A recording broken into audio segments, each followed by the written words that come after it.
भारत का ही नहीं बल्कि पूरे एशिया का सबसे ओल्डेस्ट माउंटेन रेंज है। आज हम बात करने वाले हैं उस माउंटेन रेंज के बारे में जिसे हिमालयास का बड़ा भाई भी कहा जाता है और जिसका भारत के करंट ज्योग्राफिकल स्ट्रक्चर फॉर्म करने में एक अहम रोल है। जिस माउंटेन रेंज ने न केवल दिल्ली एनसीआर को रेगिस्तान होने से बचाया है बल्कि इंडिया के नॉर्थ वेस्टर्न पार्ट में लाइफ और बायोडाइवर्सिटी को अकेले दम पर सस्टेन किया है। जी हाँ, हम बात कर रहे हैं इंडिया के नॉर्थ वेस्टर्न पार्ट में located the Aravallis mountain ranges. Discuss करेंगे इंडिया के ओल्डेस्ट माउंटेन रेंज और इसके हिस्ट्री के बारे में। साथ ही हम इसके सिग्निफिकेंस को भी एनिमेशन के थ्रू डिटेल्स में समझेंगे। तो चलिए शुरू से स्टार्ट करते हैं। Extent of Aravallis.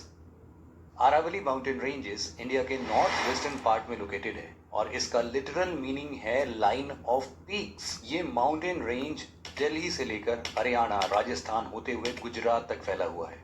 इसका टोटल लेंथ 700 किलोमीटर से भी ज्यादा है और इस माउंटेन रेंज में लोकेटेड हाईएस्ट पीक है गुरु शिखर, जो राजस्थान के माउंट आबू के नजदीक लोकेटेड है। गुरु शिखर पीक की हाइट 1722 मीटर्स है, जो पूरे अरावली रेंज में सबसे ज्यादा है। Aravalli mountain ranges mineral resources के साथ साथ प्रेशियस स्टोन्स जैसे कि ग्रेनाइट, सैंडस्टोन और मार्बल्स में बहुत रिच है। इनफैक्ट अरावली में लोकेटेड मकराना के बारे में आप सबने सुना ही होगा। मकराना हाई क्वालिटी मार्बल्स के लिए पूरे देश भर में फेमस है और यही वो जगह है जहां के मार्बल्स का यूज आगरा के ताजमहल को बनाने में किया गया था। खैर, ये तो बात हो गई अरावली के एक्सटेंट की।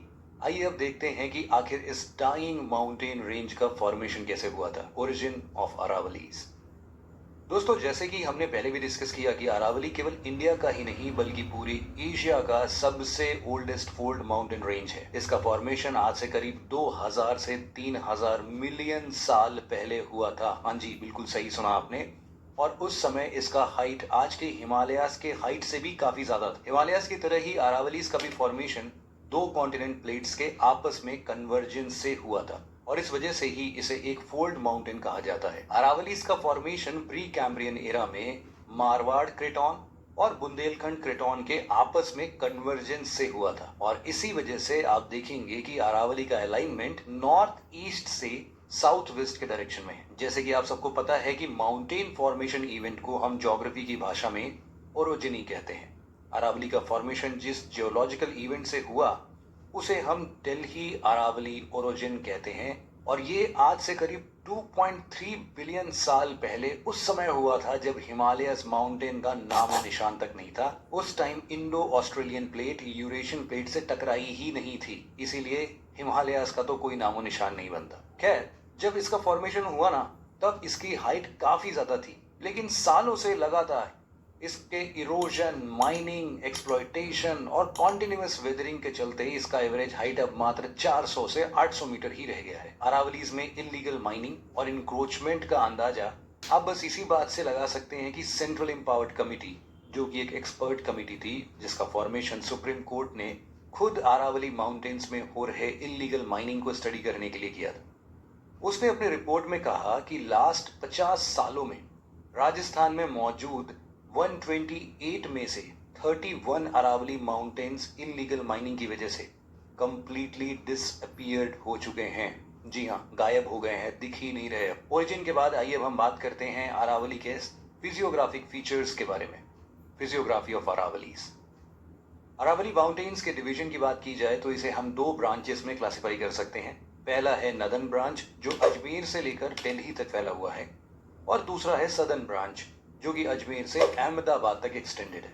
सदर्न ब्रांच के कंपैरिजन में अरावलीज का नदन ब्रांच ज्यादा इरोडेड है और इसकी वजह से इसकी हाइट भी सदर्न ब्रांच के कंपैरिजन में कम है। अरावलीज माउंटेन के लेफ्ट साइड में थार डिजर्ट लोकेटेड है और इसके राइट साइड में लोकेटेड है ईस्टर्न राजस्थान अपलैंड्स। इसी तरह अरावली माउंटेन्स के सदर्न पार्ट में लोकेटेड है गुजरात प्लेन्स और इसके नदर्न पार्ट में लोकेटेड है गंगा यमुना प्लेन्स। राजस्थान में located the great boundary fault Aravalli mountains को गैंगेटिक प्लेन्स और विंध्यान रेंज से सेपरेट करती है। हिमालयन माउंटेन रेंजेस और वेस्टर्न घाट्स की तरह ही अरावली माउंटेन में भी कई सारे पासेस लोकेटेड हैं जिससे ट्रांसपोर्ट और कम्युनिकेशन होता है। अरावली माउंटेन्स में लोकेटेड माउंटेन पासेस में सबसे इंपॉर्टेंट पास है हिस्टोरिकल हल्दी घाटी पास। ये पास राजस्थान के राजसमंद डिस्ट्रिक्ट को उदयपुर डिस्ट्रिक्ट से कनेक्ट करता है। ये पास महाराणा प्रताप और मुगलों के बीच लड़ी गई बैटल ऑफ हल्दीघाटी 1576 के लिए भी काफी फेमस है। अरावली में लोकेटेड दूसरा इंपॉर्टेंट पास है